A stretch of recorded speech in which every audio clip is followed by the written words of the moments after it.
Évangile de Jésus-Christ selon saint Jean. En ce temps-là, Jésus parcourait la Galilée. Il ne voulait pas parcourir la Judée, car les Juifs cherchaient à le tuer. La fête juive des Tentes était proche. Lorsque ses frères furent montés à Jérusalem pour la fête, il y monta lui aussi, non pas ostensiblement mais en secret. On était déjà au milieu de la semaine de la fête, quand Jésus monta au temple. Et là, il enseignait. Quelques habitants de Jérusalem disaient alors: « N'est-ce pas celui qu'on cherche à tuer? Le voilà qui parle ouvertement, et personne ne lui dit rien. Nos chefs auraient-ils vraiment reconnu que c'est lui le Christ? Mais lui, nous savons d'où il est. Or, le Christ, quand il viendra, personne ne saura d'où il est. » Jésus, qui enseignait dans le temple, s'écria: « Vous me connaissez, et vous savez d'où je suis. Je ne suis pas venu de moi-même, mais il est véridique, celui qui m'a envoyé, lui que vous ne connaissez pas.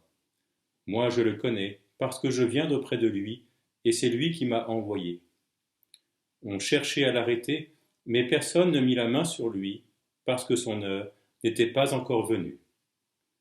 Chers paroissiens, chers amis, dans cet évangile, Jésus ne cesse de se cacher et de rester insaisissable.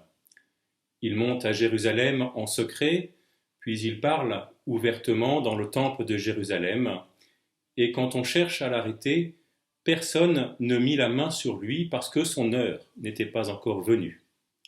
De la même manière, aujourd'hui, nous pouvons parfois avoir le sentiment que le Seigneur joue à cache-cache avec nous.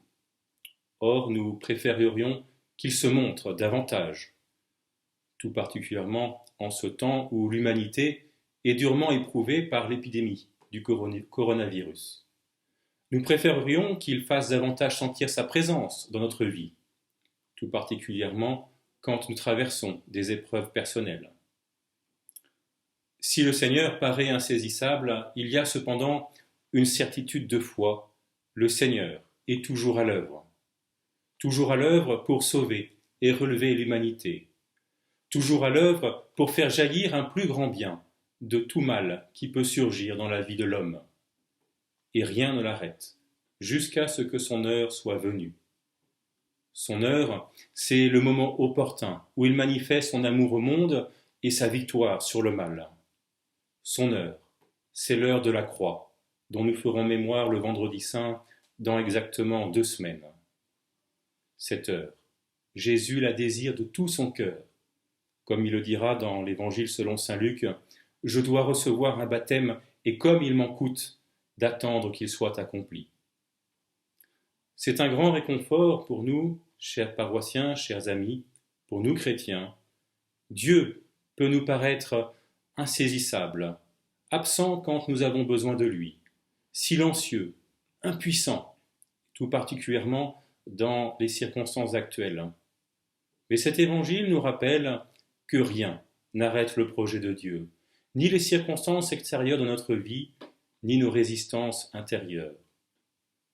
Pendant le confinement, nous sommes invités à garder une prière fidèle, une prière confiante. Ne nous laissons pas dérouter par les apparences d'un mal visible et d'un Dieu silencieux. Le Seigneur est toujours à l'œuvre jusqu'au jour où il manifestera sa victoire. Gardons confiance en lui. Amen.